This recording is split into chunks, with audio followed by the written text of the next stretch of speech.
not settle, this person must have these qualities. On the outer circles, nice to haves. And I would really like it if it was this, that, and all these other things. Okay? So now, when you're out meeting people, you go right to that center circle, and does the person check those boxes? Do they have at least that core stuff?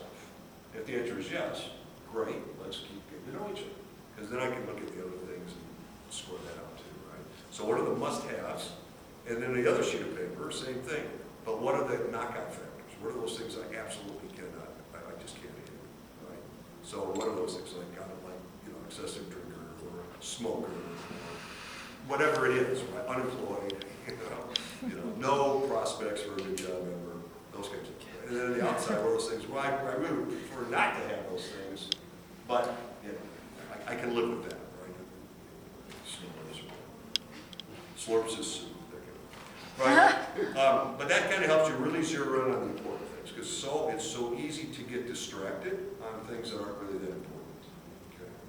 So I like that little exercise to kind of narrow in, help you make your choices. Doug, I've actually had like the idea that like all the dating apps, I've tried a few over the years, are like start feeling the same. You put in the same info, you put in your same strengths or whatever, like this, like the same kind of catchy little like phrases or lines.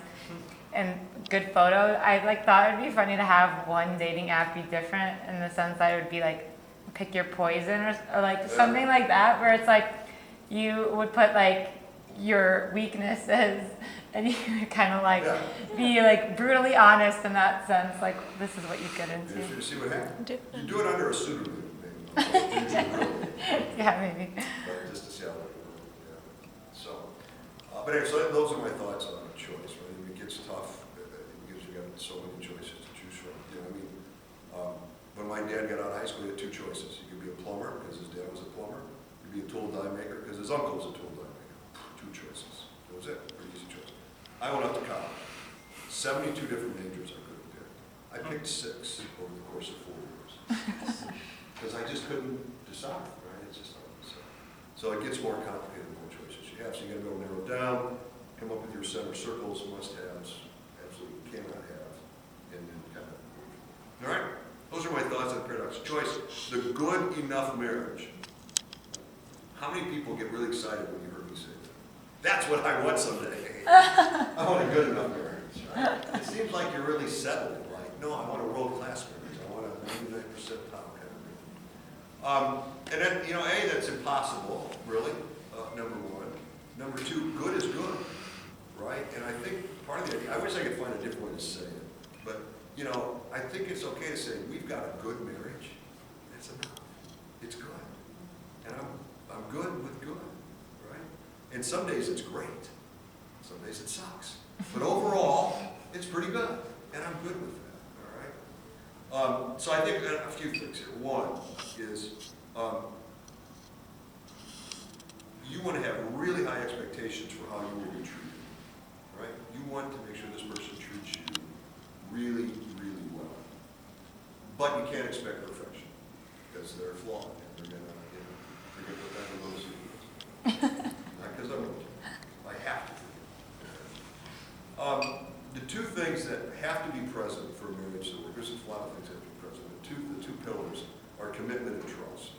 So you want to be able to marry somebody who can make a commitment and stick by it, right? And when they say, till death do us part, I damn well meant that. I wasn't kidding, and I'm in. So I've got a playlist of like 150 love songs on Spotify. It's called Doug's Love Songs. 150 I'm up. And my kids will send me, a song. Dad, I heard this song. I think you said that too. So it's 150.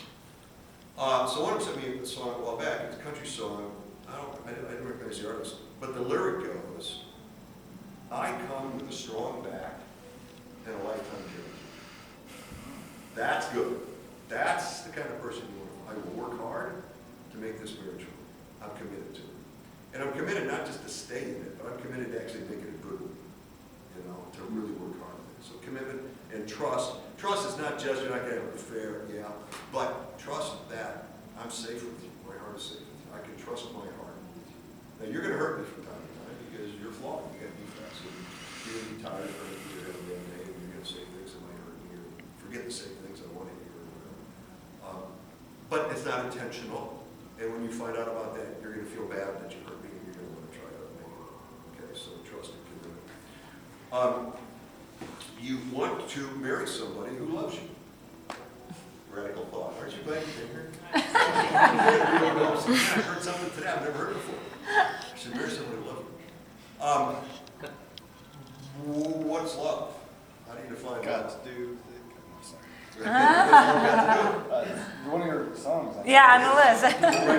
Second-hand emotion. Right. So C.S. Lewis. Everybody read C.S. Lewis' Yeah. The Four Loves? Narnia. Not the Four Loves. So the Four Loves.